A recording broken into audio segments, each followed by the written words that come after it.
Fala, meus queridos, vídeo aqui no estilo vlog pra vocês, falando um pouquinho do novo Hardscape. Na verdade não é tão novo assim, né? Eu fiz algumas modificações aqui no Hardscape, no nosso aquário de ciclídeos africanos, nosso aquário principal, né? Um aquário de 2x160, 720 litros, né? E aí tinha algumas coisas que vieram me incomodando com o tempo aqui, né? Depois que eu mudei pela primeira vez o layout desse aquário, né?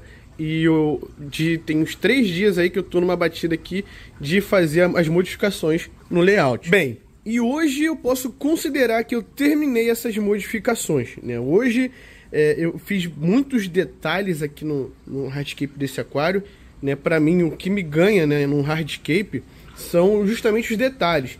Às vezes não é nem o tamanho das rochas ou o formato, mas os pequenos detalhes no hardscape é o que vai me ganhando, né? Vocês sabem aqui, quem me acompanha há mais tempo sabe que eu sou fissurado por biótopo, né? E com ciclídeos do Malawi não é diferente. Inclusive, essa minha paixão por biótopos começou, né, com os ciclídeos africanos do lago Malawi.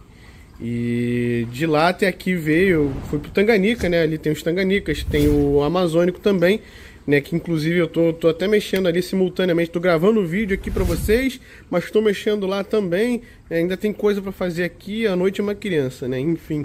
E aí eu vim gravar esse vídeo aqui para dar mais dicas para vocês sempre me pedem vídeos dando dicas de montagem de hardscape para ciclídeos africanos, né, e eu não me canso de fazer esse tipo de vídeo porque eu particularmente estou sempre em evolução, estou sempre aprendendo bastante coisa, ainda mais agora que eu tô conhecendo uma galera bem bacana aí do aquapaisagismo, né? Então eu tô aprendendo muita coisa com eles também e trazendo algumas coisas do aquapaisagismo pro nicho aí dos aquários biótopos, certo? Bem, vamos lá. Eu não mudei tão significativamente assim a disposição das rochas. Eu mudei um pouco a direção delas, né? Vou explicar para vocês o que eu fiz. Essa rocha aqui, por exemplo, essa maior zona, ela estava muito na horizontal, né? Vocês podem ver que agora ela está mais na diagonal, assim, né? Apontada mais para o vidro frontal do aquário. Antes ela estava mais apontada para o vidro lateral, né? Então eu dei uma ajustada nela, né? Para ela ficar mais apontada para o vidro frontal. Vocês percebem que ela fez algumas zonas agora de sombra na própria rocha, né? Aqui na lateral, aqui em cima mesmo, tá vendo? Eu dei também uma leve deitadinha nela assim, sabe? Para justamente formar essas zonas de sombras, né? Para detalhar mais a rocha, para valorizar mais as rochas. Às vezes a gente coloca a rocha numa posição que não valoriza muito, né? E aí foi isso que eu fiz basicamente. Ela estava muito na horizontal, né? Viradona lá pro outro lado do aquário. Eu virei assim um pouquinho mais pro lado, deitei mais um pouquinho, né? Que já deu essas noções aqui de sombras, ó. Esses sombreados que já valoriza bastante as nossas rochas, né? Isso são técnicas, né, de aquapaisagismo, né? E é sempre procurando também utilizar o lado da rocha que mais tem detalhes, vamos dizer, né? Que mais tem ranhuras, que mais tem acidentes. Eles chamam de acidentes, né? Basicamente, acidentes são essas fissuras que tem aqui nas rochas, esses detalhes que tem nas rochas, né? É difícil a gente encontrar esse tipo de rocha aqui, que é gneiss, ou até mesmo granito, com muitos acidentes, né? Eu vou dar um exemplo aqui, fazer um comparativo, ainda vou botar a imagem aqui para vocês passando, né? Como eu falei, essa daqui são britas de gneiss, né? Mas é difícil você arrumar uma brita de gneiss com a mesma quantidade de acidentes que uma Siriu, né? Siriu é essa daí que está passando na tela para vocês.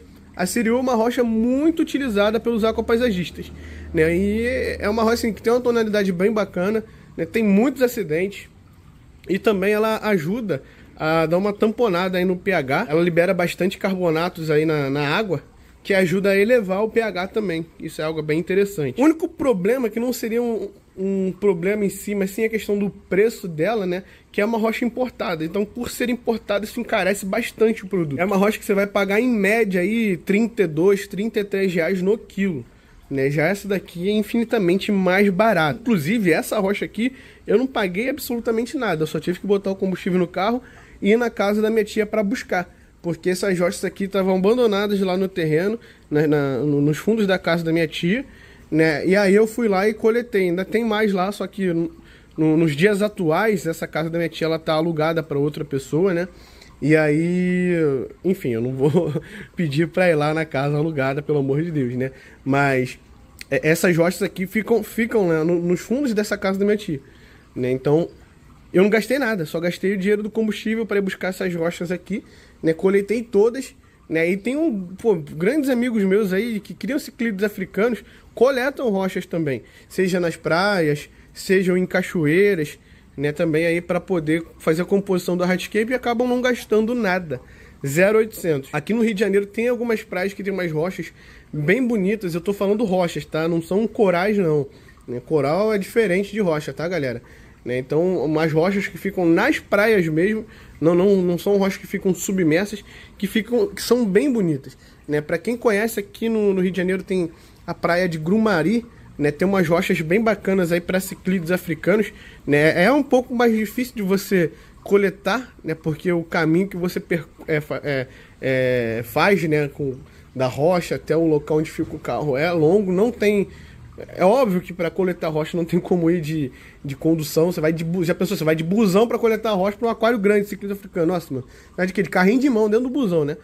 Mas enfim, o grande problema desses locais de coleta é justamente a distância que você percorre de um ponto ao outro, né? Da onde ficam as rochas até onde você para o carro para colocar, para armazenar essas rochas. Seja uma cachoeira, às vezes cachoeira é até pior, né? Mas só que, de fato, as rochas coletadas, cara, te dá, assim, possibilidades enormes de montar um hardscape sensacional. Então aqui, basicamente, o que eu tenho de hardscape são essas britas de gneiss que eu coletei, não paguei nada, nenhuma delas. A areia, uma boa parte dessa areia é areia de praia, ou seja, também coletei, né? E uma outra parte é a areia de construção, que é muito barata, um saco aí de... Cara, eu não sei se tem 5 ou 9 quilos esse saco, aqueles saquinhos que vendem em loja de material de construção, mas um saco desse de em torno aí de R$1,70 a R$2 cada um, né? Então, assim, é muito barato a areia de construção. Você vai ver aqui uns grãos um pouco diferentes, ó. Os granometrias bem diferentes, bem variados, não esses escuros aqui. Esses escuros é outra coisa que eu já vou falar, mas esses mais claros aqui, tá vendo? Isso aqui é mais para vocês deixarem realmente ainda mais natural, porque o substrato na natureza ele não é uniforme, né? Com exceção da praia, né? Por exemplo, aqui em cima ainda não fiz uma mistura, aqui em cima eu só despejei, aqui só tem areia de praia. Olha só a diferença, tá vendo? Como que é muito mais uniforme para esse outro substrato aqui, essa outra parte que já tá com a areia de construção. A areia de construção basicamente é areia de rio, né? Que eles coletam em fundos de rios para poder utilizar em construções, né? Inclusive, acho que em Minas Gerais tem alguns pontos de coletas de areia de construção e eles coletam diretamente dos rios. Então, assim, a gente pode dizer que a areia de construção também é uma areia de rio, é uma areia natural, né? Até porque a pessoa, se não fosse natural, tivesse que fazer essa areia é muito mais caro, né, para as construções. É uma areia coletada de certa forma também. Só que a areia de construção ela vem muito suja, né? Então a gente tem que fazer uma boa lavagem ali. Dá trabalho para lavar, dá, mas só que é muito mais barato do que qualquer outro tipo de areia aí que a gente compra, né? Para aquário. E para mim é a melhor de todas, porque ela não tem uma granulometria padrão. Ela tem grãos variados. Vai tipo desde o 00 até o 2, vamos dizer assim. Então é isso que mais me chama a atenção na areia de construção. E esse detalhamento aqui, ó, esses grãozinhos mais cinzas, né, eu fiz com um substrato. Tá até aqui, vou pegar o substrato para vocês, ó. Esse substrato aqui. Tá uma bagunça aqui, galera, que eu tô mexendo nas coisas, né? Ó, é esse substrato aqui, ó. Prime Gravel, não sei pronunciar, me desculpe. Da Plant Pro, né? Eu usei metade desse pacote, acho que até um pouco menos da metade, foi? Ó, quanto que eu usei? Ele vem cheião, né? E eu usei pouquinha coisa para fazer tudo isso aqui de detalhamento que vocês estão vendo, ó. Todos esses grãozinhos pretos aí eu tirei só desse pacote, né? E eu vou explicar para vocês o porquê que eu despejei esses grãozinhos mais escuros aqui. Tá vendo? Ele tem uma variedade de grãos enorme aqui, né? E eu acho muito bonito esse substrato, até mesmo para quem quer utilizar só ele dentro de um aquário aí. Não necessariamente o aquário de ciclídeos africanos, mas estou falando aquários aí de um modo geral. Eu acho o substrato muito bonito. É um substrato, sim, um cosmético importado, tá? Ele tem até um preço mais elevado, vocês podem ver aqui, ó, R$25,60, né? Que é o preço médio dele. né? Mas só que é um substrato realmente muito bonito, muito utilizado aí pelos aquapaisagistas, né? E eu fiz esse detalhamento aqui porque vocês podem perceber também que tem umas britas bem pequenininhas aqui, ó, da mesma qualidade dessas britas maiores, né? Por que que tem essas britas pequenininhas e esse cascalhozinho que eu coloquei aqui, né? Simplesmente porque eu estou simulando aqui como se fosse a deterioração, né, das rochas com o passar do tempo. As rochas, elas também vão se deteriorando com o passar do tempo e vão se desfazendo, né? Vão virando tipo pó, vamos dizer assim, né? E aí eu tentei acompanhar até a descida, né, dos morrinhos que eu fiz. Vocês podem perceber que ali tem as britas e aqui vai descendo um pouco mais de cascalho. Aqui também vai descendo, por aqui também, né? Justamente pelas partes onde passava a areia conforme eu jogava. Se eu pego a areia aqui e jogo aqui em cima, ela desce por aqui e por aqui. Então eu tento acompanhar esses dois caminhos, né, para colocar como se fosse essa rocha deteriorada, entendeu? Aqui é a mesma coisa. Se eu pego a areia e jogo para cá, ela desce para cá e para cá. Então eu acompanhei esses dois lados aqui, ali em cima também, né? Então é como se fosse as rochas se deteriorando com o passar do tempo, né? Por isso que tem esse cascalho mais fino e as britas menores também, entendeu? Assim, quanto mais natural, né, galera, melhor. Agora o que vai acontecer é a ação do tempo, né? Os peixes, eles vão revirando o substrato, é algo normal de acontecer. Então eu vou deixar os peixes também fazer a parte deles aí para ficar ainda mais natural, certo? Vocês percebem que eu brinco muito com areia, né? Aqui a gente tem um grande morrão de areia desse lado, aí desce para cá e sobe um outro morrão aqui do outro lado. Esse aquário, ele tem 60 de altura. Olha aqui pela lateral, para vocês terem noção a quantidade de areia que eu usei. Tá vendo?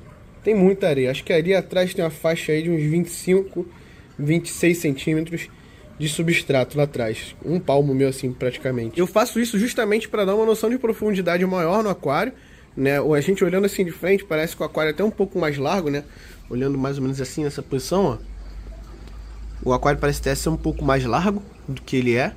E também eu faço isso para poder valorizar um pouco mais as rochas, né? Eu já tinha rochas grandes, mas o meu aquário é relativamente alto, né? Então eu decidi fazer esse esquema aí com o substrato para poder dar uma valorizada nas rochas, para elevar mais as rochas. Essa rocha aqui, ela é grande, né? Mas só que vocês podem ver aqui que ela já tá numa elevação, ó. Ela já foi elevada aqui, tá vendo? E ela aqui, da superfície, ela tá a menos de 20 centímetros aqui da superfície da lâmina d'água, né? Então, se eu tiro essa areia, ela vai descer ainda mais e vai dar uma noção de que ela é menor. Então, essa situação aqui, da gente fazer esses montes assim, né, e colocar as rochas em cima, né, dá uma noção de que as rochas são até maiores do que elas já são, sacou? Essa é grande, deve ter uns 25 quilos, aquela ali também é grande, só que a noção foi causar ainda mais impacto, né? Quando a pessoa chega e olha o aquário assim, caramba, olha o tamanho dessas rochas, entendeu? São rochas bem grandes mesmo para causar aquele impacto visual. Então esse monte serve muito para isso, além de dar noção de profundidade, valorizar mais as rochas, né? Essas rochas aqui são bem pequenas, então eu fiz um conjunto aqui de 4 rochas. Essa daqui então nem se fala. Eu fiz um conjunto aqui de 4 rochas que a gente olha, né? E a composição fica bem bacana, preenche bem o espaço ali, entendeu? Então a ideia é a gente sempre tentar valorizar mais as peças que a gente tem para utilizar no nosso hardscape, né? Uma das formas de valorizar é a gente fazendo esses montes assim, mais pro fundo do aquário, para fazer uma elevação maior, né, das rochas e ficar mais agradável para nossa visualização. Aqui desse lado eu fui até um pouquinho mais ousado, eu fiz tipo uma barreira aqui com essa rocha, né, e o substrato vem até aqui em cima dela praticamente, ó. Olha até onde vem o substrato. Ela faz tipo como se fosse uma barragem aqui, sabe? Ela tá bem fixada aqui, galera. Tá bem fixada, tá bem firme, né? Não corre risco dela de repente tombar para frente. Tá bem firme mesmo aqui, né? E a ideia foi justamente essa, dar uma impressão de como se essa rocha aqui fosse bem grandona e estivesse fazendo uma contenção, né, do substrato lá atrás, da areia lá atrás, né? E é basicamente esse visual que ficou. Eu gostei bastante desse resultado aqui, né? É claro, eu não sou um aquapaisagista profissional, não sou nada disso, eu tô aprendendo muita coisa, então assim, o pouco que eu tô aprendendo aqui, né, vamos dizer assim, eu tento passar para vocês, né, para vocês aprimorarem aí o hardscape de vocês. Tem muita gente que me pergunta qual o segredo, né, de montar hardscape para ciclídeos africanos. E assim, não tem muito segredo não, basicamente o que eu posso dizer também para vocês que é prática, né. Eu já monto hardscape aí para ciclídeos africanos há muitos anos, né, e a prática, vamos dizer assim, que a prática leva à perfeição. Então, quanto mais a gente pratica, melhor a gente fica com o passar do tempo, né, a gente vai ficando mais... com a malícia, vamos dizer assim, maior, né, na montagem dos hardscapes. Mas basicamente, galera, a gente tentar deixar o mais natural possível, né? Esse esquema que eu falei para vocês das pedras menores, do cascalho mais escuro, fazendo como se fosse a deterioração das rochas, né, a gente chama isso de intemperismo, né, que é justamente a ação do tempo aí, o que a ação do tempo causa, né, nas rochas, na natureza. E tem algumas coisas que eu sempre falo em todos os vídeos, né, cara? Aqui, você vê que tem uma fluidez aqui desse lado, né? As rochas estão mais apontadas para o outro lado. Ali eu procuro deixar, por mais que não tenha uma direção tão escrachada, vamos dizer assim, eu também deixo uma fluidez mais para esse lado aqui, para que o hardscape também converse, mas nenhum dos dois entre em conflito, sabe? Essa regrinha que eu falei agora para vocês é um pouco mais difícil de você aplicar no aquário biótopo, porque às vezes você vai montar um biótopo que, visualmente falando assim, realmente não é tão prazeroso, né, de você olhar, né? Isso eu digo porque no aquapaisagismo eles usam várias regras, né, para que aquele hardscape fique o mais prazeroso possível, né? Cause impacto, mas seja aquele impacto bom, sabe? Né? E às vezes, dependendo do biótopo que você escolha aí, ele vai causar um impacto, mas um impacto pesado, sabe? E isso faz parte, cara, né? O importante é você, para quem gosta de biótopo, tá, galera? Isso eu tô falando para quem gosta de biótopo. O importante é você estar dentro daquele biótopo ali que você selecionou, seja um Lago Malau, Itanganica, seja um amazônico, né? Às vezes não vai ser tão agradável quanto um aquário de aquapaisagismo visualmente, né? Mas vai estar dentro daquilo que um aquário biótopo pede, certo? Então, nem sempre o aquário biótopo você vai utilizar todas as regras aí de aquapaisagismo para ele ficar bonito, né? Nem sempre vai dar certo isso, vamos dizer assim. O importante é a gente chegar o mais próximo possível daquele ambiente que a gente escolheu. E às vezes é mais fácil do que a gente imagina, né? Tem muita gente que inventa muita coisa aí e acaba ficando meio porcaria, né? Isso eu tô falando até olhando assim, falando de concurso, né? O pessoal tenta inventar muita coisa, botar muita informação, né? E às vezes um aquário mais simples, que realmente está dentro daquele biótopo, é o que leva a uma posição melhor, né? Enfim, isso já falando, já evoluindo até para um papo aí de concurso de biótopo, né, galera? Que é algo que eu pretendo participar mais pra frente, quem sabe? Vamos ver. E o restante das ideias, né, mais algo simples aí, de você sempre tentar utilizar, eu já falei, né, de você tentar utilizar sempre o melhor lado das rochas, os lados que tem mais acidentes, mais detalhes, tá vendo? Mais ranhuras, né? Você não deixar simplesmente pegar a rocha e soltar a rocha em cima do substrato, você procurar enterrar mais um pouquinho a rocha, né, para que essa base dela aqui também dê uma impressão de que ela já está aqui há bastante tempo, né? Porque se você pega a rocha e solta ela dentro do aquário, né, você vai olhar assim pra rocha e você vai ver a base dela ali exposta, igual tá ali, ó, tá vendo? Tá exposto. Porque algum danadinho aqui já chegou ali e já deu uma cavadinha ali, né? Isso é algo normal de acontecer com o tempo, eu nem esquento a cabeça com isso, né? Mas a ideia é sempre fazer com que a gente tenha a impressão de que essas rochas já estão aqui há bastante tempo, certo? Assim, de forma resumida é isso, né? Que as rochas já estão há milhares de anos, né, nesse local. E agora, basicamente, o que eu vou fazer é aguardar a ação do tempo, formação de algas, que é normal nas rochas, tá? Nos vidros eu não deixo, nem no vidro traseiro. Falando em vidro traseiro, vocês percebem que o vidro traseiro desse aquário aqui é um vidro branco, né, um fundo branco, né? E eu procurei deixar um fundo branco justamente porque ele valoriza muito mais esse tipo de rocha aqui, né, os detalhes das rochas. A gente olha assim de frente, a gente consegue ver perfeitamente os detalhes das rochas. Se fosse num fundo preto, a gente não conseguiria ver tão bem assim, né? A rocha ela já é escura, ela já é acinzentada. Se fosse uma brita de granito, então ia piorar, ia ser pior ainda, né? Então, um fundo desse branco ou um fundo azul clarinho, como eu vejo muitos usarem aí, né, ele valoriza mais, ele destaca mais a beleza das rochas, né? Então, assim, por um lado, a gente perde um pouco realmente, mas é bem pouco mesmo, galera, que eu percebi, pelo menos até agora, na coloração do peixe. Né? Inicialmente foi pior, mas agora eu acredito, observando, eu vejo que está melhorando bastante a questão da coloração deles. Tá uma coloração até assim mais natural, não tem nada forçado aqui, sabe? Quando tá de dia, então, quando as luzes estão apagadas, tá só a luz do dia, cara, eles ficam maravilhosos, ficam lindos demais. Vou até chegar mais perto para vocês verem, ó, a coloração deles, tá vendo? Tá bem natural mesmo, não tem nada assim forçado na coloração. Esse daqui eu pensei que era um macho, mas provavelmente é uma fêmea de cadango, né? Milomo também, ó. Tá com a coloração bem natural. Olha essa maulana aqui, ó. Cadê o Apache também? Tá vendo? Eles estão com a coloração bem de boa, bem natural mesmo, tem nada forçando aqui. Na verdade, o que acontece com a questão do fundo do aquário? Né? O fundo preto, ele dá um contraste bem maior. Isso foi o que eu percebi, né? Lembrando que eu já tive, a maioria dos meus aquários ciclistas do Malawi foram com fundo preto. Né? Mas, na verdade, todos os aquários. Esse daqui é o primeiro que eu tenho de fundo branco, né? Do Malawi. E o fundo preto, ele dá um destaque maior para os peixes. Né? O fundo branco, ele dá um destaque maior para o hardscape do aquário. Só que, ao mesmo tempo, a gente não perde tanto a questão de coloração do peixe assim quanto eu imaginava. Eu achava que ia ser bem pior. Lembrando que eu não gastei quase nada, né, nesse hardscape aqui, como eu falei para vocês. Gastei muito pouco mesmo para montar esse hardscape aqui, né? Ao contrário do que muitos acham aí, que precisa gastar rios de dinheiro para montar um hardscape desse, né? Que teoricamente, se você fosse comprar tudo isso aqui numa loja de aquário, realmente vocês iam gastar uma nota preta para montar um hardscape disso aqui, cara.